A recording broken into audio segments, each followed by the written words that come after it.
acceleration. And the moon is accelerating you towards its core at a much different rate. So that's why you see astronauts get on the moon and they do these big jumps, and they're like these slow jumps because their weight on the moon is less. So that's a bit of a different concept. But your mass, which the metric unit of which is in grams, is different, or is the same. And mass is kind of hard to describe. We'll probably get into that more in a little bit. That's more of a complex thing they talk about in physics. But it works. It's fine. So you can translate mass into weight on Earth. There are certainly conversion things, and I recommend people look that up.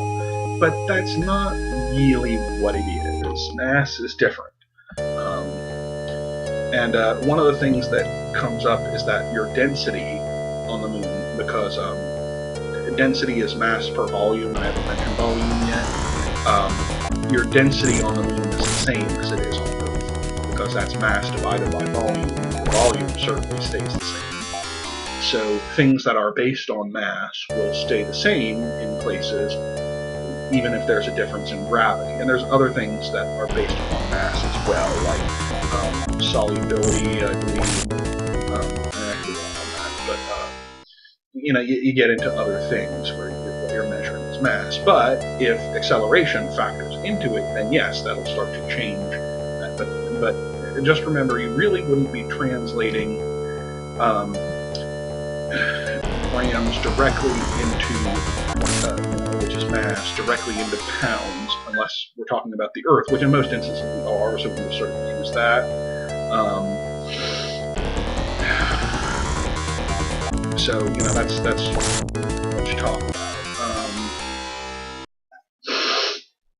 So the unit you would actually have in the metric unit that would correspond to pounds is it's a force. It's actually newtons, is what they're called, and they're named in honor of Isaac Newton, the famous physics individual who also developed calculus, or discovered it, or created it. Who knows how we're going to put this? Created, discovered, however you want to put it, and whatnot. And newtons is actually a combination of different metric units. It's kilograms times mass, or times meters. Sorry, kilograms times meters divided by seconds squared. Yeah, pardon, kilograms times mass. That's mass times mass. That's mass squared. Now, I had mentioned that the metric unit for mass is grams, and that is true. The thing you have to get involved with the metric system, though, is multipliers, because you have to deal sometimes with very big as well as very small units. And that's something both physicists and chemists in particular, should get used to dealing with. Very big and very small numbers, like some enormous numbers and some really, really small numbers. Well, factors of 10 are particularly important. So one of the things we do is we have these little prefixes that mention the factors of 10. When we multiply, I mean, we're used to 10 numbers, 0 through 9 digits, all right, and this is the ones place, which is 10 to the 0 power. So whatever that unit is, right here to the left of a decimal point, is that number times 10 to the 0 power of that unit. And we have 0 through 9, so 0 times 10 to the 0 power is 0, and then you've got 1 times 10 to the 0 power, and anything to the 0 power is 1, by the way, so whenever I mention times 10 to the 0 power, you're just thinking of 1. 2 to the 0 power is 1, 5 to the 0 power is 1, anything to the 0 power is 1, so it's just that times 1. This is just 4 times 1, as I'm pointing out here, and that's just sort of understood. Oh, and by the way, if you're seeing my things on Twitter, feel free to come in, for the live time. Normally I'm on around 8 p.m.-ish, you know, on weekdays like Monday through Thursday, occasionally Friday. I got to really get used to a regular schedule. Is what I got to do. Get some people watching with that. Right now, this is Saturday, January 9th, 2016, when I'm on. Just because I've got some time to do this. I may even play this game while listening to some other things on YouTube myself. The thing is, then that comes into the audio. You know what, while I'm at it, let me check the other chat. No real info right now going on with them. I thought I'd check. I'm in another chat room because I don't have any other live listeners. One of my other friends on Twitch does, and he hosts me sometimes, and I would host him, except that I'm not really a lot popular yet, and I don't really know how to do it. But, you know, I certainly wouldn't mind us exchanging people. Not all the viewers have to be mine. I'm not greedy like that or anything like that. But I mean, hey, if you're bored and you're not lurking, I can get you to laugh and maybe learn at the same time too.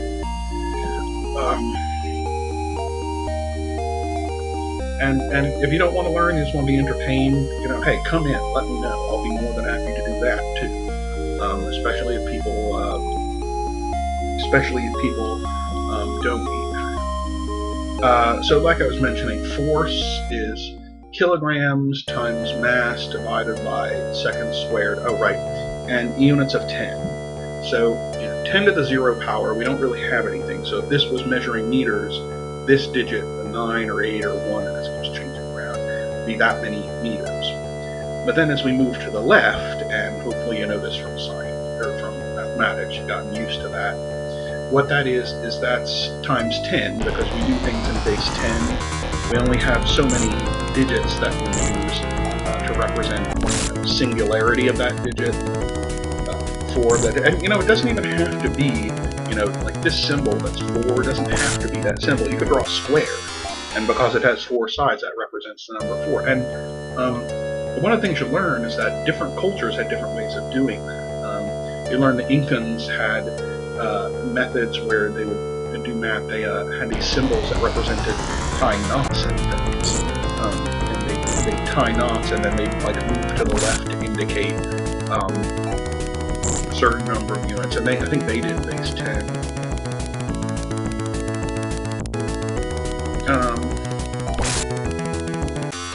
And then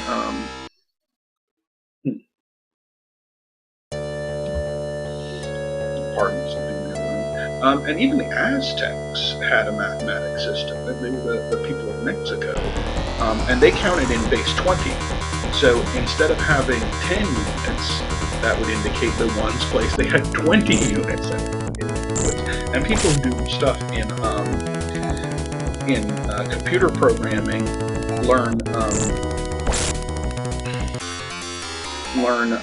things in zeros and ones because they do things in base 2, which is called binary, because binos is 2.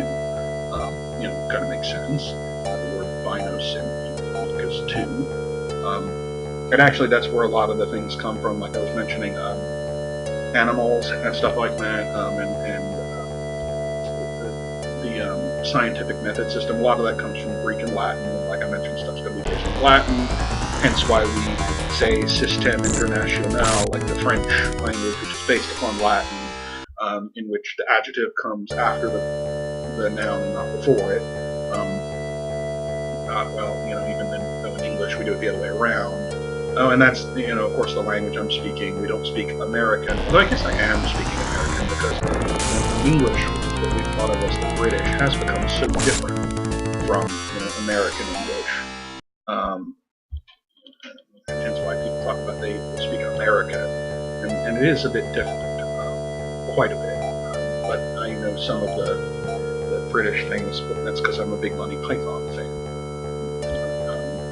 So I know a lot of the British system of things. Heck, one of the guys I like watching on here is a British fella, UK, and I think he's pretty awesome.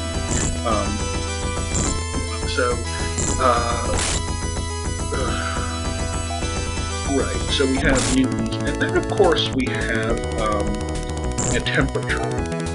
Temperature is actually kind of weird, as I've said it on previous posts before. Temperature is actually kind of measuring energy in a way. Well, heat, which is, basically things moving around really, really fast. The higher the temperature, the faster the molecules are moving around. Whatnot. So, as you increase in temperature, we feel the molecules, the air, moving around faster against us. So they it feels hotter on the skin, and it's tougher to tolerate. I wonder how long I should be grinding. And actually, I've been kind of subconsciously been looking for that forest. I don't know where it is, where the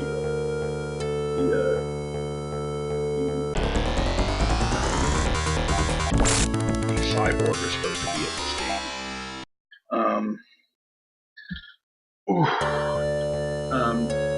Now, there was this guy, Fahrenheit, that we learned about, and we're kind of used to using this Fahrenheit temperature in the US, and there's a few others. Most others use Celsius or centigrade. Something you should learn, where those words come from, Celsius and Fahrenheit, is that they're eponyms. And what an eponym is when it's based upon the person who, or place, but often person, who is affiliated with it. Fahrenheit was a person. And I always wondered why we have our body temperature at 98.6 degrees Fahrenheit and why water freezes at 32. And that's something degrees Fahrenheit. It seems kind of ridiculous because the freezing point of water seems like a nice point to indicate temperature. So why put it at 32? Why not something like 10 or 100 or 0? Well, one of the things I learned is that in an odd way, Fahrenheit, I believe, and I'm not certain of this, but I believe this is from what I read. He did read that he did basically develop that the freezing point of water is 0 in Fahrenheit, sort of. And people are like, well, what do you mean, sort of? And I go, well,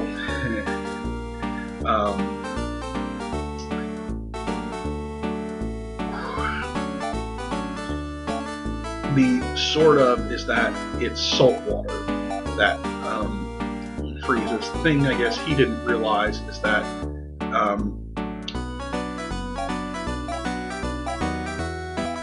he didn't realize is that pure water, freed up of any salts,